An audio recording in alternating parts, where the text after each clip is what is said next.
we completed, obviously.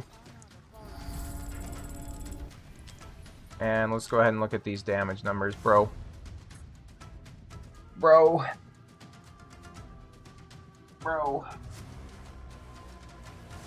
Folks, a lot of times in the gacha universe, so Watcher of Realms, Raid Shadow Legends, Wuthering Waves, Genshin Impact, whatever your poison, there's always that one hero, that one champion, that one character that's just a little bit too weak, so the developers oftentimes buff them. And when it comes to the content creation scene, a lot of times updated guides or showcases don't really get made for those heroes, characters, or champions post-buff. So we're here to do that today. I have been lucky, or perhaps unlucky enough, depending on today's results, to pull 2 copies of Elddr, the faction leader for the North Throne. So he's up there with King Hars. We're going to be going through his Lord skill and all that sort of good stuff. I do have him A1.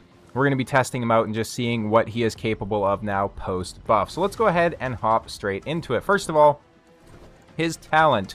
When he's shielded, he deals extra damage equal to 30% of the current shield strength. Now, this is obviously very good with the North Throne faction because they have self-shielding abilities.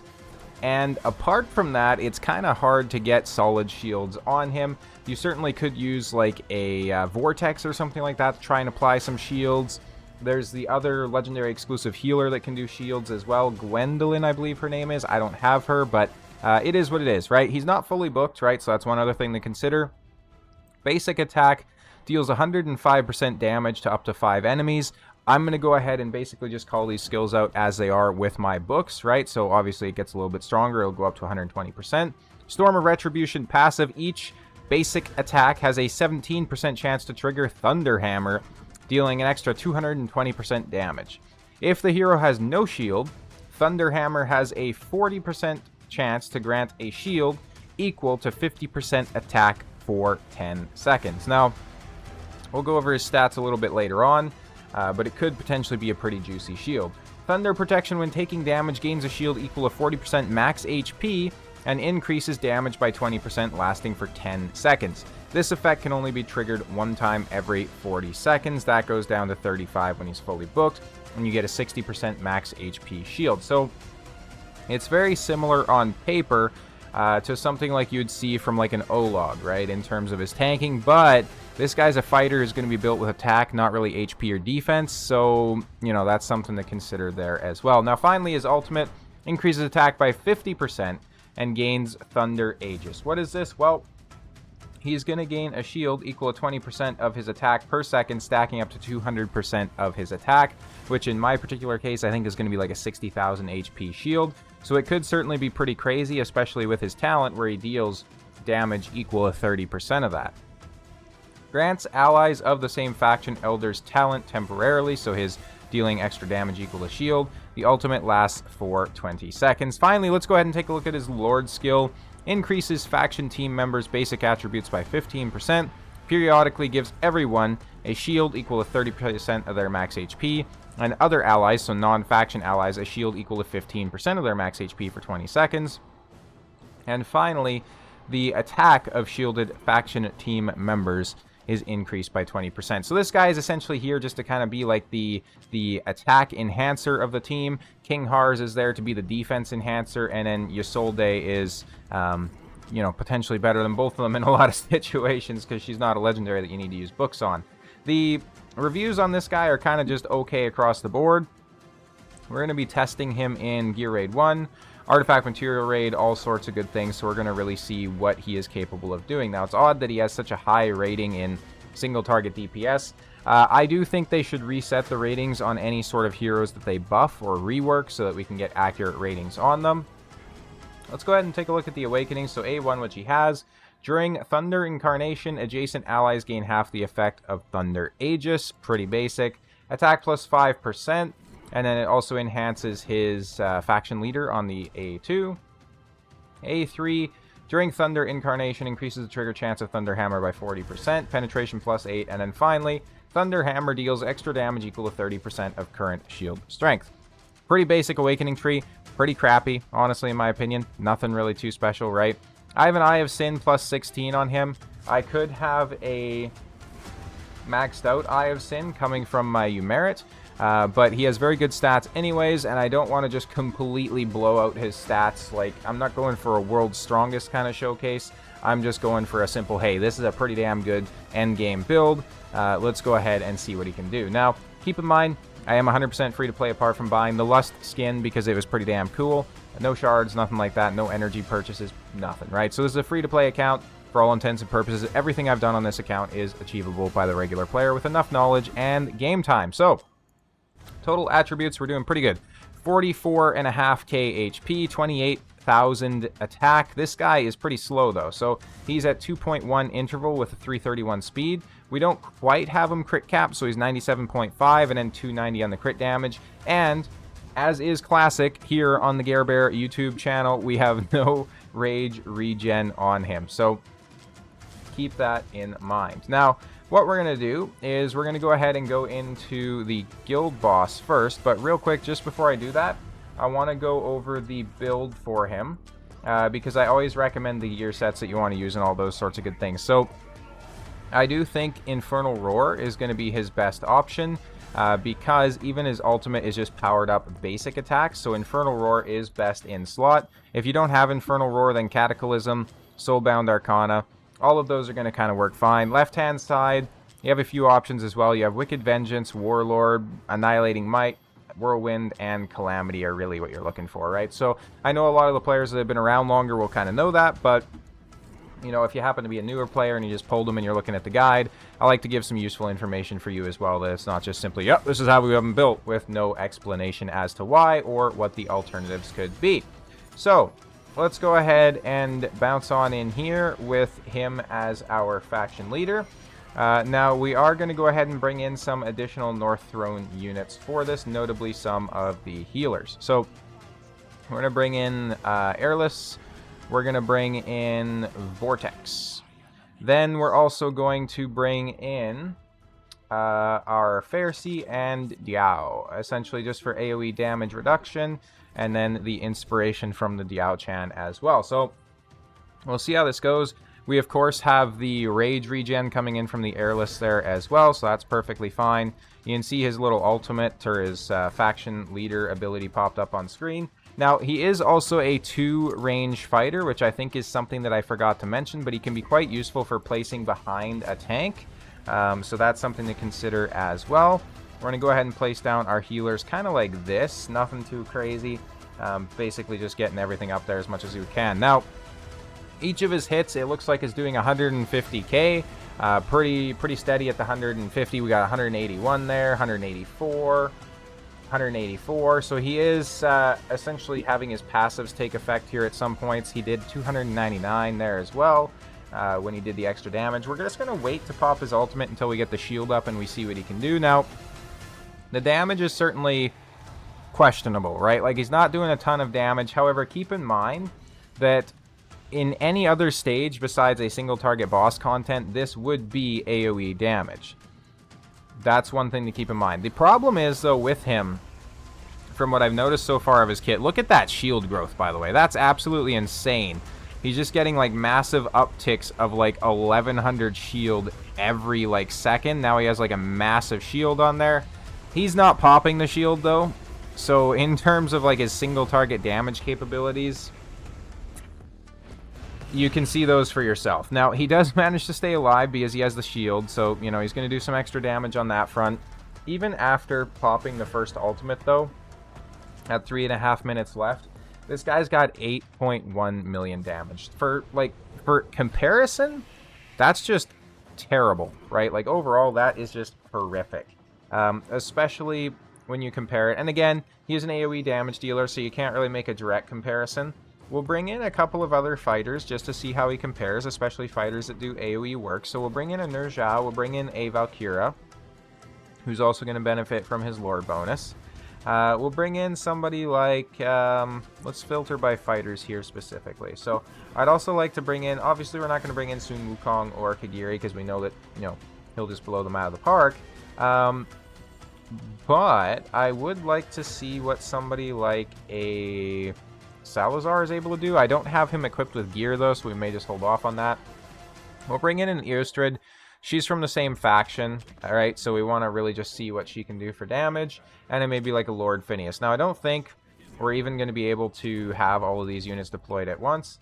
I will also bring in Valara, because I have a feeling that Valara might do some pretty good work, especially compared to Elddr. These are all obviously fighters, predominantly fighters that are focusing on AoE-related content. So we're going to go ahead and place him first, so that he can get the benefit of the inspiration from Diao-chan, right? We're then going to go ahead and place down... Let's place down Valkyra. Let's place down Lord Phineas. Now, we only have a couple of spaces, so Diao-chan can only handle one more fighter. So we'll put in our Elddr for this test. Then we're going to do our Airless there. We're going to do Pharisee here, covering everybody still. And then we'll do Vortex here as well, covering everybody. So we got like triple healers out here. We're going to go ahead and throw our auto ults on now, so you can kind of see how everybody's damage stacks up. Now, I'm fully expecting to see Lord Phineas just absolutely blast past everybody in this, which he absolutely is. Lord Phineas is obviously a little bit more of like a boss-oriented DPS unit, so he's obviously going to have an advantage here. And Elddr is still going to be doing some additional enablement with extra damage by the amount of shield that they have on them. So obviously he's giving that adjacent shield when his, I think it's his passive that procs. We're going to go ahead and see if we can take down the shield here. I don't have too much hope for it, just because we don't have any of our ultimates available, but it looks like we are actually going to go ahead and take it down. We do pretty significant. Now, here's something I want to call out, right? So, look at the damage score on the left-hand side. Elddr, right? Our epic hero, who's built in significantly worse gear, in my opinion, has literally like 1 million less damage than him. That is insane. This is a legendary lord who has like very similar damage potential or output to an epic who's not even a lord. That is crazy. Obviously, Lord Phineas is blowing both of them out of the water. We're going to go ahead and restart this once again. We're not bringing in Lord Phineas this time. We will again give Elddr the benefit of the Diao-chan inspo. Right, we're now going to place in Valara, we're going to place in Nerja, and we're still going to place in Elddr just to kind of show you what she's capable of. We'll place our healers like so, right? And we'll just kind of put the auto ults on as well. There we are. So everybody's going to pop their ultimates as they can. We're going to see how that damage is looking. Obviously, Elddr's kind of off to an early lead there. But as you can see, now that the ultimates are getting kicked out here, we have both Valara and Nerja overtaking him without too much of a question. Elddr is now catching up as well, now that she's popped her ultimate, so that's absolutely crazy. She's almost at like 3 million already. Nerja and Valara both pretty damn close to having double his damage out there. So we're really hoping to see, essentially, at this point, that he can do big AoE damage. So we're going to be testing him inside Gear Raid 1. We're going to be testing him inside probably either Gold or XP Raid as well, just to see what he is capable of. As you can see, Nerja is consistently maintaining like a 40% lead. Valara, who again is another AoE unit, is still, maintaining her lead of damage quite significantly. So we're going to go ahead and quit out of this. You kind of get the idea. He's a little bit booty cheeks in single target content. Let's see what else he's capable of doing. Now, obviously, he is an AoE fighter, but he doesn't, at least on paper, have the range of an AoE fighter, so he just has a direct channel down the middle. So we're going to kind of see how that works as well. We're going to bring him into Gear Raid 3. We do have Power of Dominance on. I have stolen gear from my Boreas, so he's a bit naked at the moment, which means that I probably want to bring in my Artemis, if I can find them. We are also going to bring in Elddr as a faction leader, just so we can kind of see what he is capable of on that front. Now, he also doesn't really benefit a whole lot from being a faction leader. Like, there's not really, any bonuses or anything like that he gains. We'll put Airless into his faction. Nothing too crazy. We'll bring in Diao-chan to try and get some inspiration as well. We do have Valara here as another AoE fighter, right? Essentially, she's a tactician, but she does AoE damage. I'd love to bring in some other fighters for testing as well. So I think I have my Magda built. She's not built in good gear, though, by any means, so that's something to consider. But we'll bring in Magda, and let's even bring in like a Callista, right? Like a free-to-play option here. And just see what we're capable of. Free-to-play, because obviously she was given away during like the anniversary event or whatever it was. So we have Power of Dominance on. We're going to place him in the middle just so we can really see what he's capable of doing. We'll place down Diao-chan. And then for a comparison, we'll also bring in a Valara. Now, I'll place on the auto ultimates so that as soon as they can, they will ultimate. Obviously, both of them should only be ultimating if there's enemies in range. So that's something to consider as well. I don't necessarily expect to be able to take out these enemies because, you know, this is... we don't have heal reduction or anything like that, so this is not really an official run where we're trying to beat it. We're just simply trying to see what kind of damage they do. Now, obviously, like I mentioned, another big weakness of Elddr is he's an AoE fighter who has a single target of range in front of him. So you can see, since these guys are not coming down in a directly straight line, he's not doing damage to them, which is a bit of a shame because why would you use an AoE fighter who's not even an AoE fighter, right?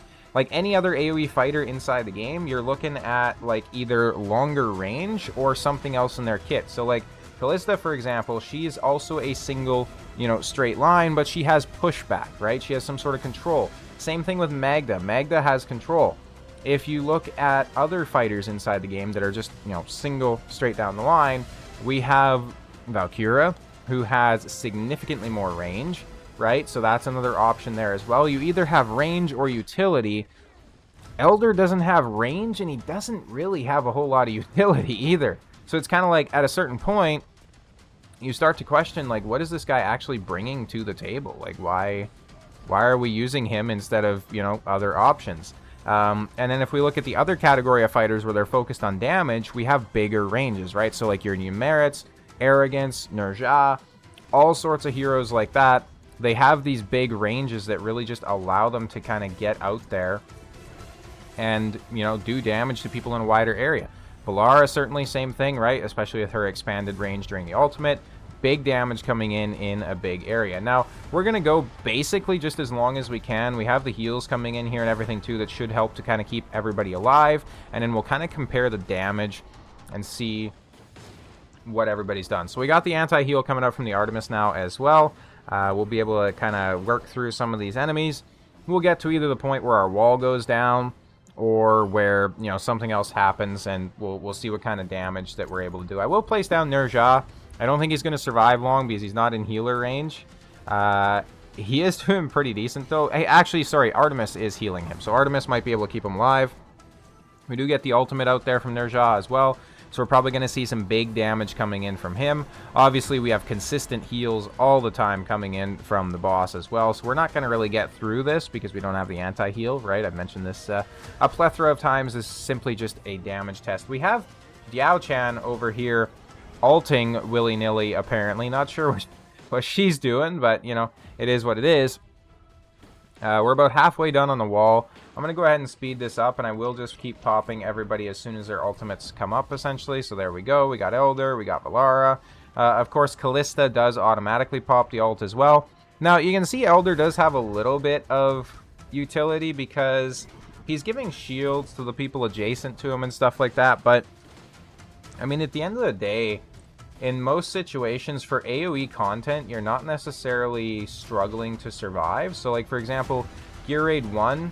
usually none of your heroes, with the exception of, like, the platform units that are getting ticked by the AoE DPS monsters, they're not really struggling to survive, right? So the only sort of situation where you'd really benefit from having massive shield scaling on your units is going to be something like single target arena, or, you know, big single target smacks like you might have inside Semra, right? Like those sorts of things. But it just doesn't really make sense because he's an AoE fighter. Now, in terms of the damage differential, kind of speaks for itself, right? So 311 million on Valara, who's not awakened, and 76 million on the A1 Elddr. Now, you might be thinking to yourself, well, that's still a decent amount of damage. Valara's ancient exclusive, all that sort of stuff. But when I show you the gear for these guys, you'll probably start to understand why it's a problem. So if we look at the gear for Callista, she has terrible stats by comparison, right? Significantly less attack, significantly less crit rate,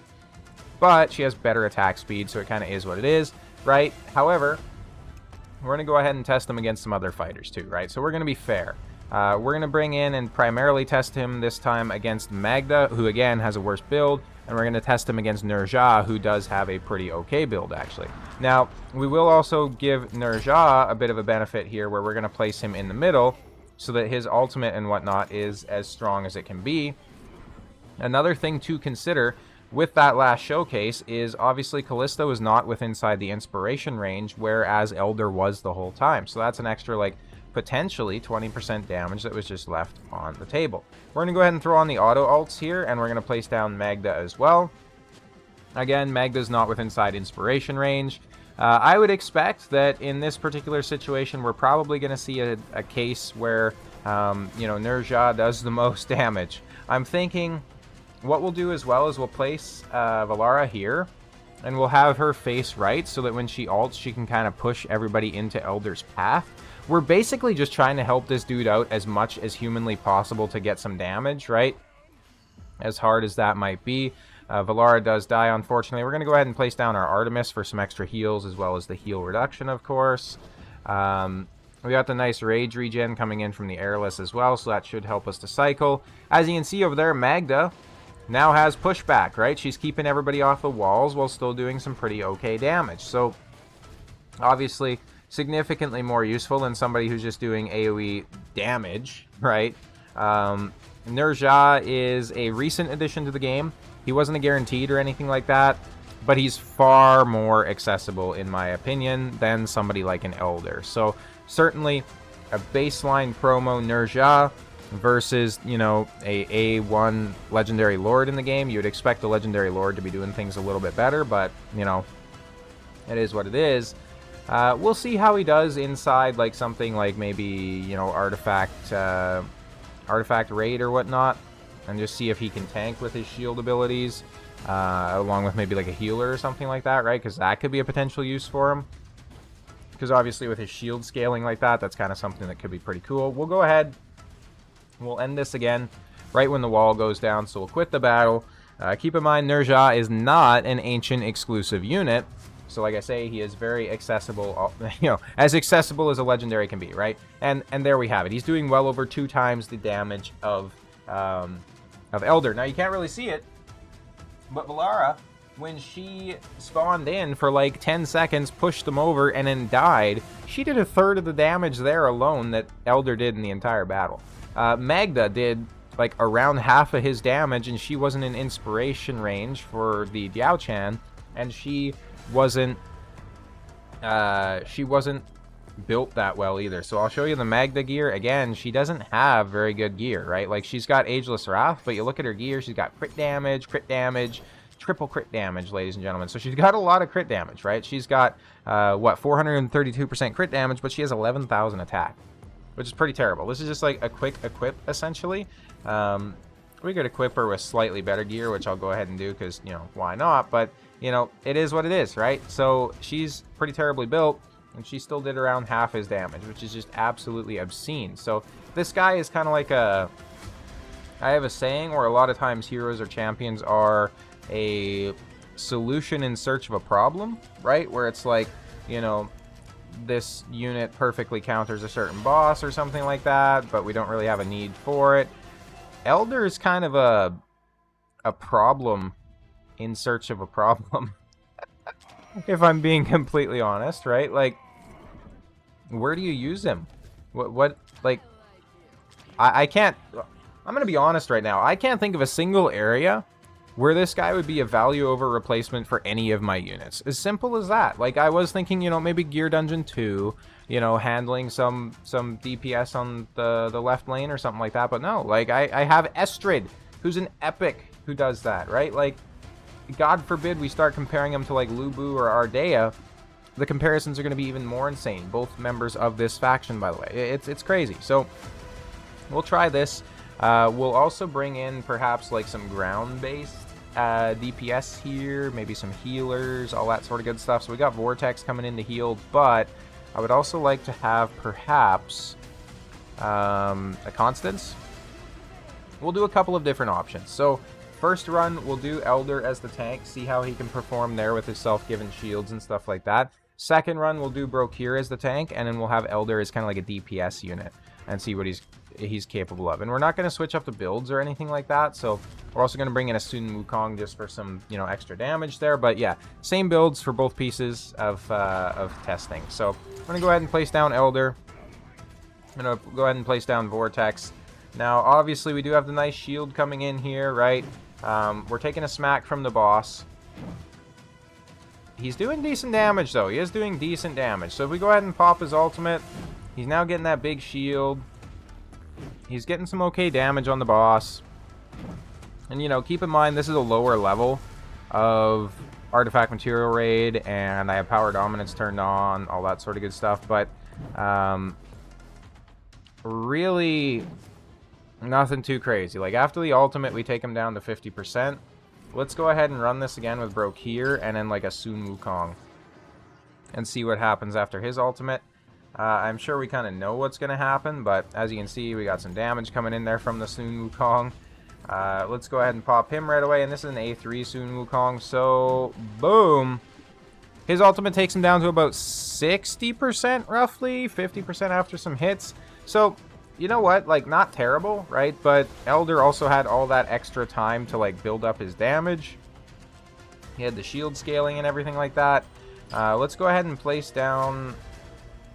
Let's go ahead and do Elddr. I don't know if she can survive, but you know what? We're about to find out. We're also going to place down a Constance to heal her a little bit extra, and hopefully that'll work. So, Elddr has the decreased defense that she places, the minus 30%. Oh yeah, she's going to survive, no problem.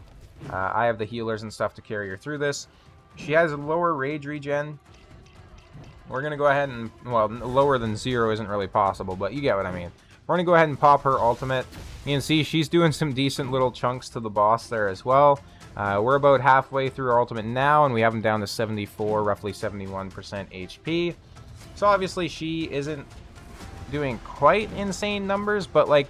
We still get him down to like 59% HP by the time her ultimate's done. And she has a lot of RNG in her kit where she can do like double strikes and stuff like that. So there's certainly some options there that she could do better. But like really, an A1 Legendary Lord, I would kind of expect better performance, to be honest. Let's go to Resource Raid though.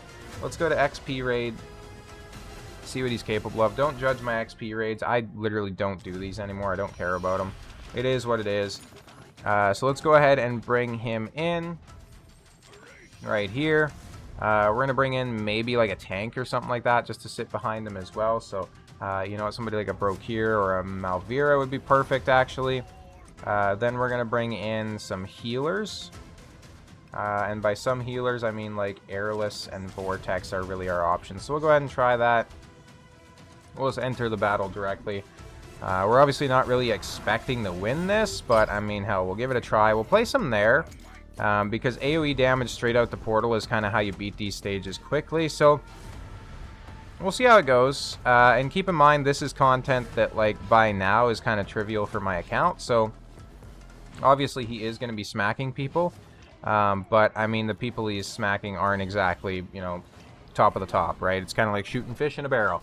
So he does some decent damage there. He's whacking him a little bit. You can very much see his, like, I think, what is it, 5 enemies he does AoE to on his basic. You can definitely see that coming into play here too. Like, there's a lot of enemies that he could be damaging with his AoE basics that he's just not, because 5 seems like a very, very low cap, to be honest. Yeah, like, it's... Obviously, he's going to be doing the most damage, because... You know, he's the only damage dealer here. There we go. So Malvira combined with him is a pretty good combination. You'd probably want her placed in front of him, though, ideally, just because then she can kind of pull everybody in front of her, and then, you know, that way he can do the damage to them, not really the other way around, but still, they're doing some pretty decent damage. Well, let's go ahead and keep this in 2x here. We'll just take everybody out. And we'll kind of see what the damage numbers were. And we completed, obviously. And let's go ahead and look at these damage numbers, bro.